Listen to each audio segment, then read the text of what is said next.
Okay, welcome to the Open Mic Pain Comedy Co-op podcast. I know, this is crazy. If you've listened to us before, it's the same type of podcast we are going to always do, but this time we're going to be playing Dark Souls while we do it. As a co-op, as a team. Because this is what got us into comedy, really, was us playing this. Yeah. And we're not, it is video game centric, but we're not professional gamers, so don't come here watching going, you guys fucking suck, because we know. Yeah, we're not professional. We're comedians, but we're not professional comedians either. So also suck at that. So there'll be a lot of anger, a lot of swearing, I'm sure. But yeah, we're just here to talk shop and have a good time. When's the first time you played Dark Souls 1? Like, what got you into this game? So I'm gonna go back before that. First time I played a Souls game was Demon Souls, and I fucking hated it. To this day, I beat it when it came out on PS5. I beat it with you. And to be fair, I still hate that game. I love all the Souls games, so I hate Demon Souls. Fuck you. I might even put it below 2. That's crazy. That is a crazy. Hold on, there's a guy at the top of this thing. We gotta fuck him up. One of those Black Knights. What? Where are you?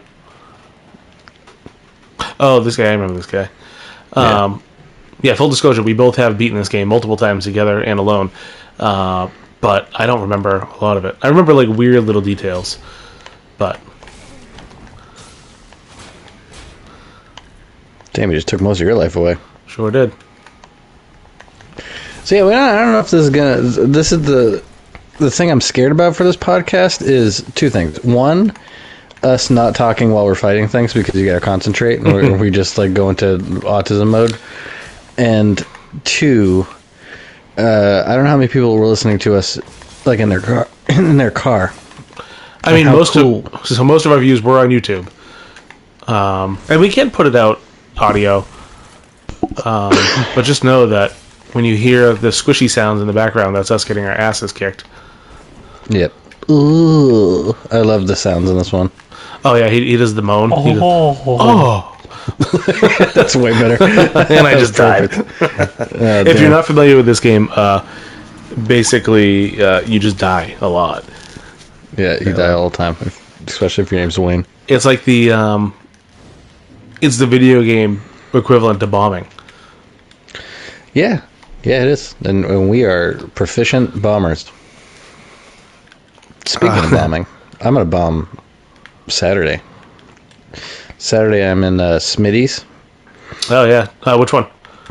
Topsham. So Topsham, Maine. There's a Smitty's, which is a movie theater style show, and the thing that is kind of like a blessing and a curse of that is you can see how tickets are selling before the show starts because it's like it's like a movie theater. You could see and reserve your seats. So I went and looked at the tickets, and they're selling so bad that they blocked out the two back rows. So, oh, Jesus. Yeah, there's 4 people so far, and the show's in 2 days, and the 4 people are sitting at the back of the theater. So I'm starting to think, like, how do you even do that show? Like, you have to pretend you're like Sicario on the main screen. Like, there's no way you can actually try to connect with them at all, right? Yeah, it is funny. I've done one movie theater show, and it was a Smitty's. It was the one, I forget the name of the town. Tilton? It was Tilton. Sanford, wasn't it? No, I did not do Sanford. I want to do Sanford, because my sister lives up there. Wasn't Sanford. One thing I forgot, because I died, I also have no humanity, so we might have to move along separately until we both get some humanity. Oh, okay. But it was Tilton. I was still very new to the game, to comedy. It was what, January of 24. It was one of my first, February of 24, one of my first real shows. I got a 5-minute spot because Jacques was hosting, and I kind of crushed for what I was. I crushed for what I was. See, I don't think I have it in me to say I crushed on a set under 10 minutes. I don't even know, even 10 minutes. I think, like, crushing starts at 15 minutes. Do you disagree? Do I disagree? Yeah, no. I mean, at this point, yeah. If you can keep a good set for 15 minutes and good laughs and all that, yes, I would say 15 minutes is probably it. But once again, oh my son of a bitch, I just want to get my souls back, and he attacked me again. I'm getting hurt so bad, and I think he's chasing me down the stairs. Anyways, yeah, I think for like I said, for what it was at the time, it was crushing. But it's all relative. That's true. And I was so excited to do the Smitties after you told me that, because you did it before I did them. And I was like, oh, man, this is like so cool. It's like a little mini theater. But then I did 8 of them. And all 8 were the worst shows I've ever done. And every headliner I talked to was like, "Yeah, movie theaters, man, they are the worst."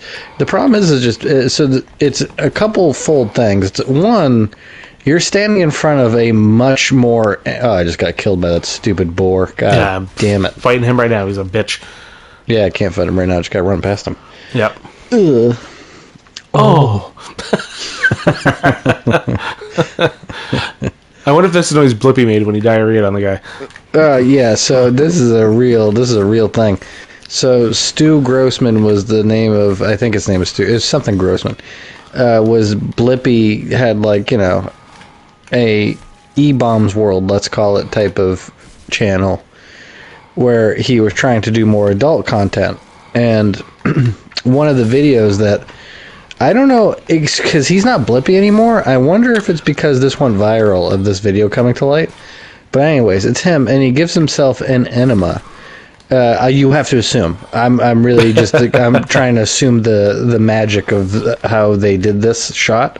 But basically, he unloads, and it looks like shot like a TikTok video. It's like shot to be something that was taken in for funny. And he just, funny music plays, and he diarrheas the most diarrhea I've ever seen all over this guy as he giggles. And it changes you a little bit to see it. Ah. It definitely does. Oh, got crushed by the boar. Dead again. Man, this is not going to be an entertaining episode of us dying 1,000 times in a row. So the speaking of bombing, so I went to it's a fairly new mic in Lowell at the Fuse Bistro. It's run by Xena. It was pretty good. I had a good time. I went with Justin. I saw Freddie Sabelli there. But it was like 7-minute sets. So it was fine. It was good. I had a good time. That's for an open mic, 7 minutes. Yeah, it's very good for an open mic. I haven't been to a legit open mic in a while, so that was pretty nice. But I've been kind of barren on the shows lately. Yeah, it's because every booker hates you. It's not your fault. Yeah, no shit. But I am excited. I have this weekend off. I got nothing going on. But then I have Nick's Comedy Stop Friday and Saturday next week. I know, a double night. That's sick. I mean, it sucks to drive down to Boston twice in a row like that, but it's nice because Jacques on both of them as well. I guess you guys are carpool. So we'll carpool for at least one of them. So that'll be nice. Does he know he's on the show? Oh, no. Yeah, he does. I've been noticing a lot with Jacques lately. He keeps forgetting the shows he's on. Yes. Which is awesome.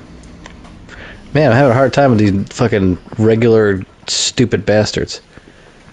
The ones we go down the stairs and up? Yeah. Yep. I just died from one of those.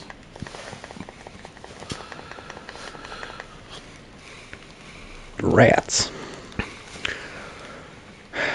All right, don't die. You run past the pig, right? And you go. Yes. You go past the pig. Past the pig, because there's a bonfire right past that, and then you can open that gate for a shortcut.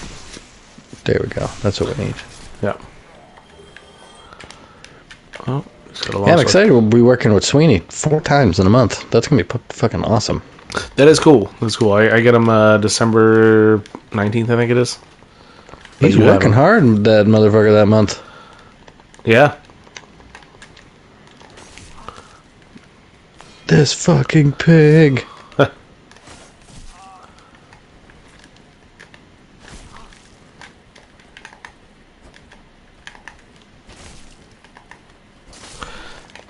Oh, damn.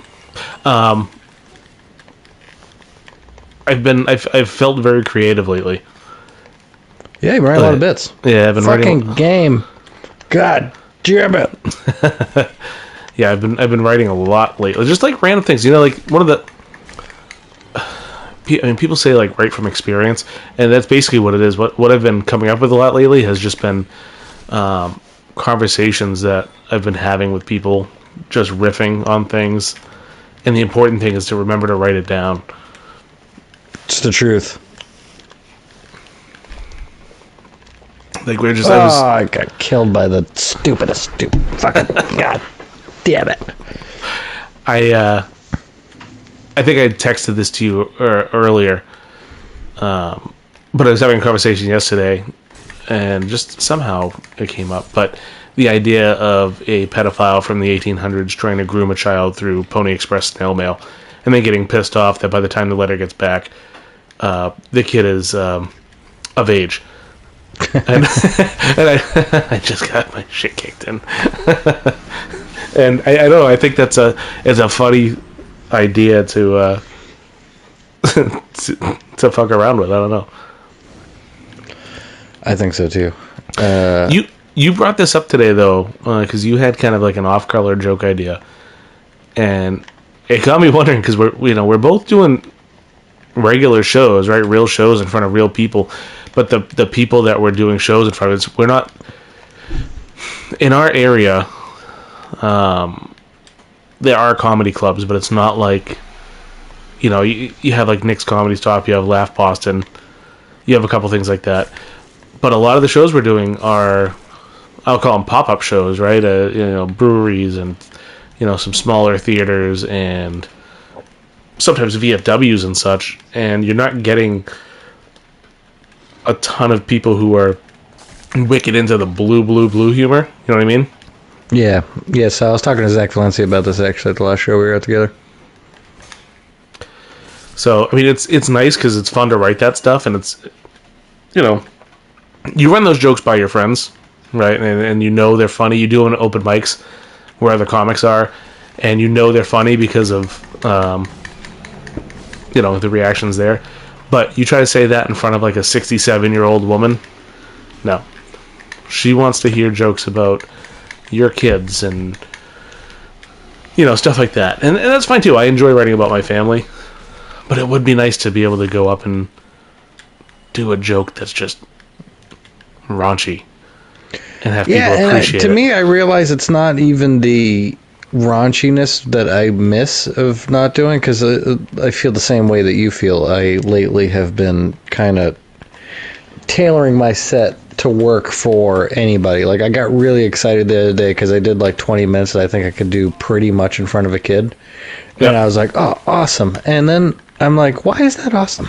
It's like, it's nice practically for the sense of comedy, but what I like about raunchy jokes is that they make people, like, I want there to be tension built when I'm doing the set, like he's not going to say that, and then you say that. Like, that's more than the raunchiness of the joke itself. It's just the balls that you have to go down a road. Mm-hmm. I feel like a lot of the time when you're doing clean comedy, you're just like, there's none of that part of it. It has to be 100%, oh, that's super clever. Yep. I agree with that 100%. That's why I like my mom's throat cancer joke. Because it's like, it's not super dirty, but it's also, you get that feeling. People are like, oh my God, I can't believe you just said that. Man, I can't even walk past this pig. We're going to have to switch to Dark Souls 3 soon. Yep. I'm struggling myself. You still don't have humanity, huh? No humanity. We were talking about how this podcast, we're like, well, we'll do for a little while, the first game. That'll get us a couple episodes. Then we'll beat it. We'll move on to the next one. And I'm like, this whole episode is going to be me trying to get through this one stupid fucking section, fighting this one stupid fucking thing. Yeah, we'll have to bounce around from things. Actually, you know what I just picked up? It was on. I think it was. I don't know if it was on sale on Amazon, but it was $30. It was the Tony Hawk's Pro Skater 3 and 4. Oh yeah, the remaster for that. Yeah. But it might be fun to, bounce into stick with Dark Souls as like a base, but maybe bump into something like that once in a while, just to break it up. It's true. That one would be less dependent on, it'd be more entertaining, because you're kind of more listening to us and using that visual as just a way to zone out. Yep.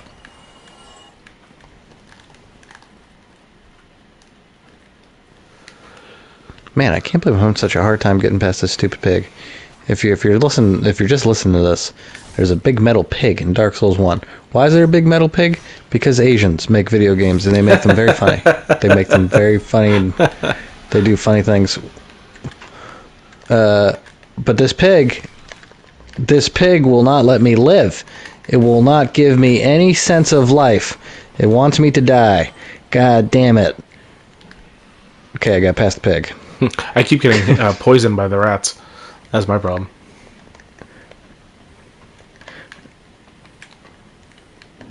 Oh, come on. Well, I just died again.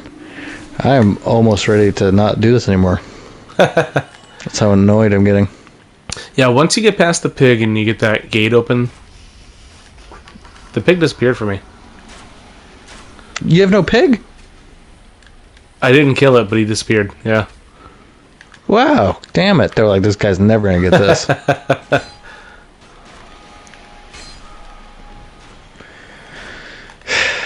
Yeah. So for this level of the podcast, I reckon we'll be switching between our gameplay to show the most entertaining version of whatever one of us is doing, since it's going to be pretty unentertaining. I mean, it's pretty fun watching me die, I'll tell you that. Not me. Mine is just so, I could see how mad I would get watching somebody be so bad at this game.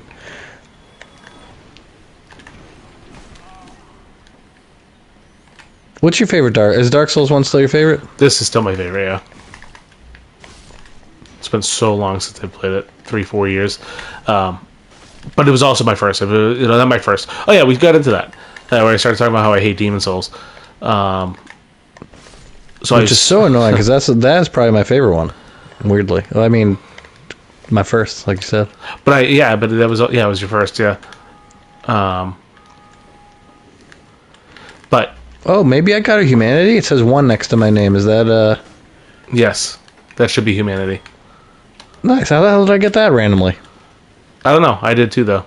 Actually, now that you mention it. All right, next time we die, we'll summon each other.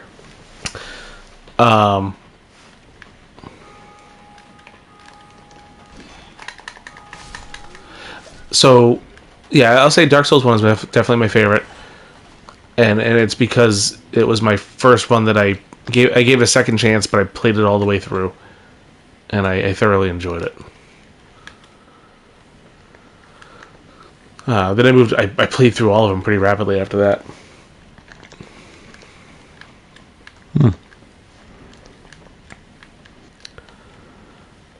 Oh, boy. Fog wall.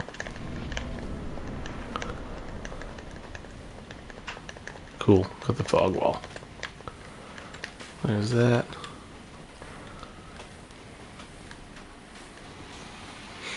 I wish I remembered where to go. Oh, I just went to that same fog wall too. You know, my problem is I have almost 0 health.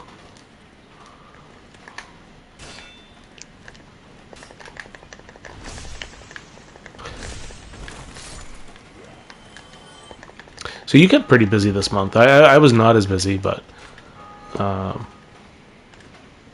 you've been doing more hosting? Or are you doing like featuring? Or I've been featuring more lately, which has been fun. Like tomorrow's feature, been able to do more acts. Every time I work with Rent a Comic too, even when you open, it's they'll tell you like, oh yeah, it's about 15 minutes, but then you get there and they're like 20. So that's nice. Just to do more time. It really, 20 minutes as an open to a cold crowd is pushing it, for me at least. That's about where I'm like, I'm going to start losing them if I'm having to get them cold and go that amount of time. But man, this featuring different.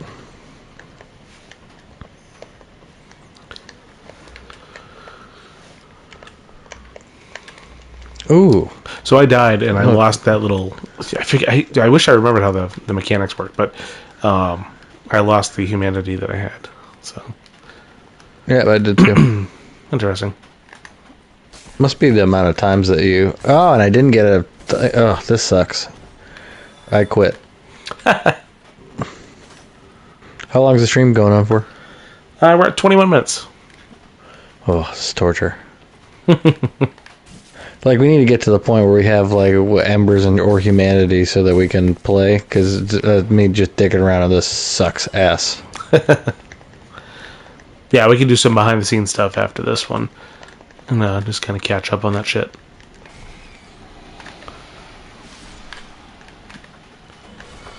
We did kind of go, like, hardcore right into it. The second you find the guy that lets you go up, we were in. Kind of annoying though, because I thought the rats would give. I thought the rats gave you like humanity. I haven't gotten a single one from them. Oh yeah, I thought they did too. I know the first one in the sewer does, but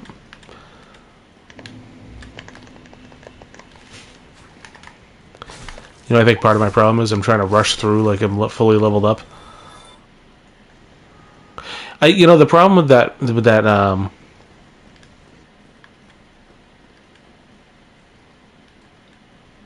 bonfire right there.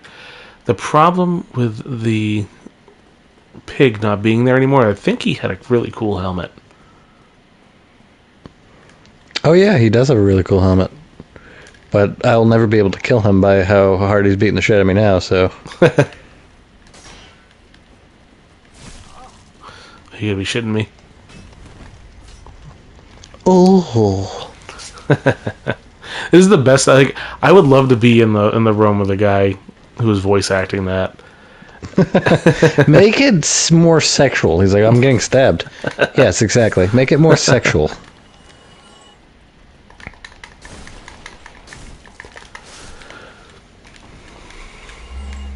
Yeah, I would like to start getting more feature spots. I could definitely do it.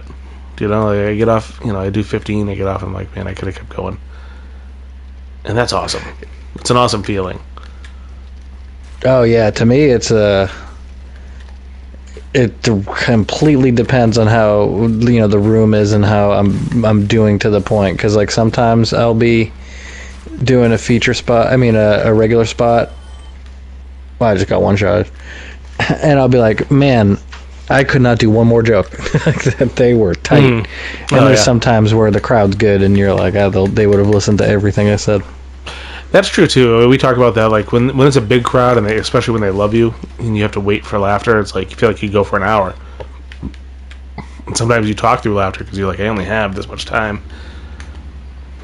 Yeah, I did liquid therapy in Nashua last week, and that was really tough to do. That was a tough one because there was 8 tickets sold, but they weren't like telling people to leave who didn't buy tickets. Yeah. So it was 8 people who were like, "Oh, I bought tickets to a comedy show," and then like 20 people who are just eating food in the background. And the worst part of that is those people don't pay attention and they talk. No, and they get mad because they're first of all, it's the night of the World Series, so they probably think they're going to this brewery to watch the World Series, and it does say outside there's a comedy show going on, but maybe they didn't see the sign, and then you feel like you ambushed them. Yeah. Yeah, those shows are for the ambush. That's kind of how the open mic the other night was, because there wasn't really like proper signage saying, "Hey, there's an open mic here tonight." And I was like, "Oh, good. There's gonna be it's gonna be ambush comedy." And then sat there for a while and realized there was nobody else in the place. It was all comics. That makes sense why the venue wants to do the open mic. Yeah. So, I mean, they definitely made some money. People were eating food. People, buying drinks. Comedy. Yeah, open mic comedy fucking blows. But that's the name of the podcast, baby. That's where we started. Yep. It can blow. There's times it can be awesome. That's true. But it's not often. And I wonder how that is in other areas. Like Jacques been to LA a bunch of times, right? And he talks about hitting 5 to 10 mics in a day. But it's different because you're paying $5 to go to a room and you sit there for an hour and everybody goes up. Everybody has a crowd of 12 people, 11 people, whatever. But you're there for the hour and you paid $5 to be there. Here, you can't get anybody to buy a drink when they're at at an open mic to support the venue. Yeah, 100%. You feel like you're working, and you're like, yeah, I'm here doing a job. You're like, no, you're just taking up time and saying jokes that nobody wants to hear. Mm-hmm. Oh, I am at the gate, but there's a red guy there's 2 red guys chasing me. Can I just hit the thing? Can I just pull it? I pulled it. Bitch, I just got killed. And I got the basement key. Nice. I don't know where the basement key takes you to or where I'm supposed to put that in, but I got the key. Later in the game where these red knights are actually not that hard to kill? Mm-hmm. I mean, Jesus, are they impossible now? Well, I came across one. I beat him pretty easily, and I was like, I'll go kill that one that was facing away from me, and then he murked me. Oh, dead. You open that gate, though, right? I open the gate. Yep. I open the gate, but damn, this is not fun, because I'm just not leveled up enough to fight these people. We need to get our humanity. Sure do. So what's the show you're most excited to do next? Is it the Sweeney one you got in December? No. I mean, I have I think 4 shows this month.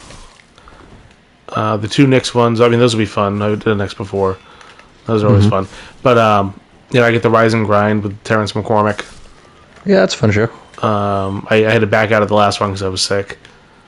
I know, you son of a bitch. The one I was quote-unquote headlining. Yep. So I'm excited to do that one. And the reason being is shows like that, when it's not for a booker you're trying to impress, you can have a little more fun. Try some newer things, and yeah, that's true. I'm excited for that. And confidence is kind of the key. Yeah. I just killed a rat, and he had a pickup, and I tried to pick him up, and he fell off the ledge. That's probably the humanity we wanted. Yep. Now I'm getting fucking spit roasted. Well, everybody's getting a nice look at the 18th time that I've walked past this pig, so that's nice. I'm sure everybody's pretty proud about that. You need to glitch the game like I did, and then get the... I know, it's such bullshit that you got past that piggy.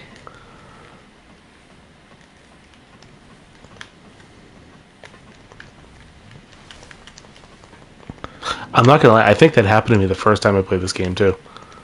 Ugh. It must be I don't want to say well known, but it must be like a thing. Yep. But yeah, I mean, so I'm excited about that for the Rise and Grind for that reason. Then I also, on the 22nd, I'm doubling up. I'm doing a showdown in Worcester for Mark Branson. It's only a 7-minute set, which is motherfucker, which is fine. Is it? Because I remember it was a couple months ago. I went into Boston for a show, and they said that they're like, "Oh yeah, it's gonna be it's gonna be a loose 5, up to 7. I was like, what? Well, So you have me drive down here for that? That is true. I'm not. I'm gonna say you are right there, because that can suck doing the long drive. I did that for a club around here. I'm not gonna name it, but I was excited to get a spot. I got down there, paid $30 for parking. I get in. They're like, "Oh, here's your drink tickets." And I'm like, "Oh, cool, thanks. I got drink tickets." I knew it wasn't a paid spot, but at least I got a couple drink tickets out of it. And then I was like, "Yeah. How much time am I gonna do?" They're like, "Oh, everybody's doing 5." I was like, "Oh." Yeah, like what even is that if you're an audience member? If that's a real show that you're going to go see, let's say, and you're like, everybody does 5, must be so jarring. Yeah. Yeah, everybody did 5. The headliner did, I think, like 20 or 25. Well, that's my kind of headline spot. Yeah. But, I mean, I get it, but that's kind of like I didn't ask. It was my fault for not asking. But I was excited to get an opportunity at that club, Yeah, definitely. Well, it is a sweet club. It is, and that's shame on me too. I should have known that's what that day is on that club. That's what they do. So, and it's just again, it's nice to go to places that have younger crowds, because the younger crowds are where you can do that darker material, and they more appreciates it. That's true. That's true. And that's a funny thing too. Is like you want to have that, and that's part of it too. Is learning when to do what. Because I did. Oh, I got to the Gargoyles. Sorry to interrupt you, but god damn it, why did I get to the Gargoyles without finding a bonfire?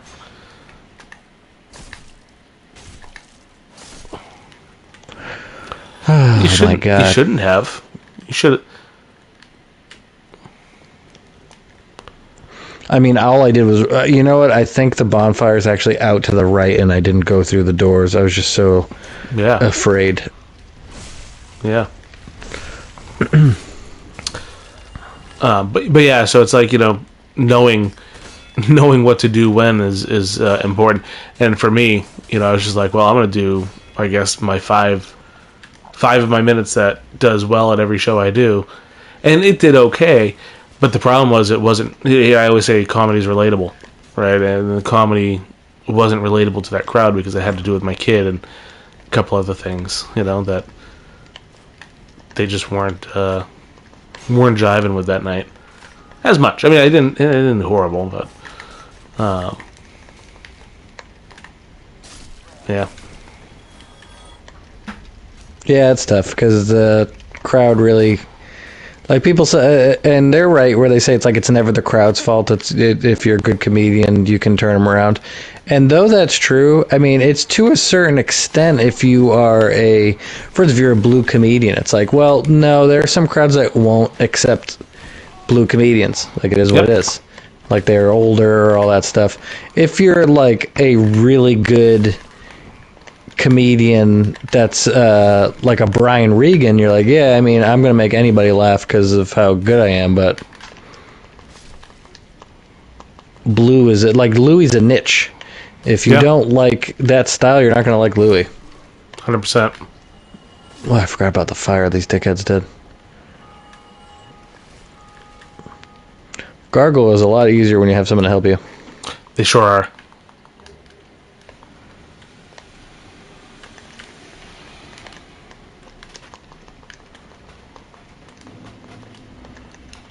I died by the Gargoyles. They got me. Oh, so you didn't even get that you didn't even get the gate open. Well, I got the gate open, but I didn't get a... Oh, you didn't get the bonfire, yeah. So I think the bonfire is right there. The gate after the pig? I think it's around there, yeah. Or maybe not. Maybe it's... No, it can't. It has to be. I don't remember. I'm talking about my ass. I don't remember. Fucker. But yeah, no, so I'm excited. I got Ken Rogerson 3 or 4 times this month in 1 week. I love that guy. Dude, he's funny, man. When I worked with him, I know I sent you this, but when I worked with him a few weeks ago, and I sent him hey man, it was great to meet you. awesome to work with you. Hopefully I see you soon. He said, back at you, Daddy-O. And that was one of the coolest things.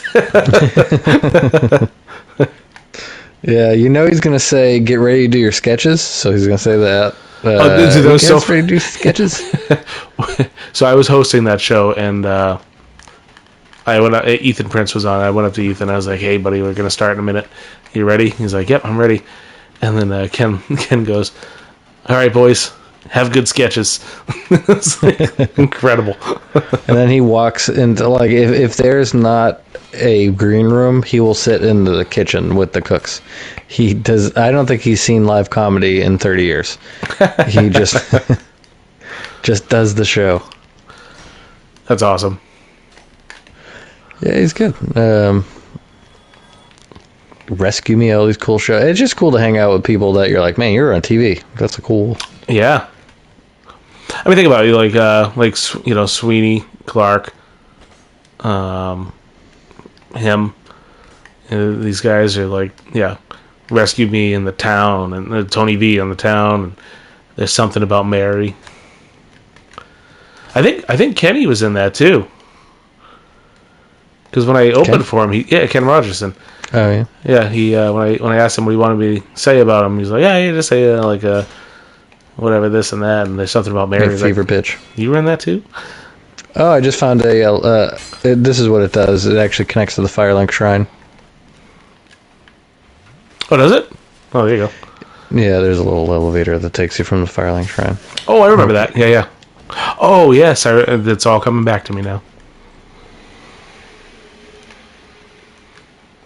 Yep, you got to go to the right. Isn't Andre over there too? Yeah. And I think you get 10 Estus at the Firelink Shrine.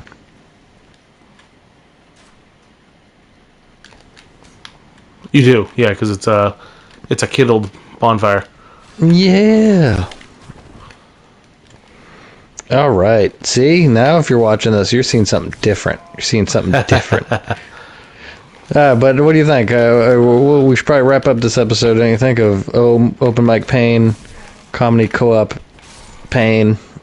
Comedy Pain, too. Co-op Pain. This will be. I think this will be a fun experiment. Way to shake it up a little bit.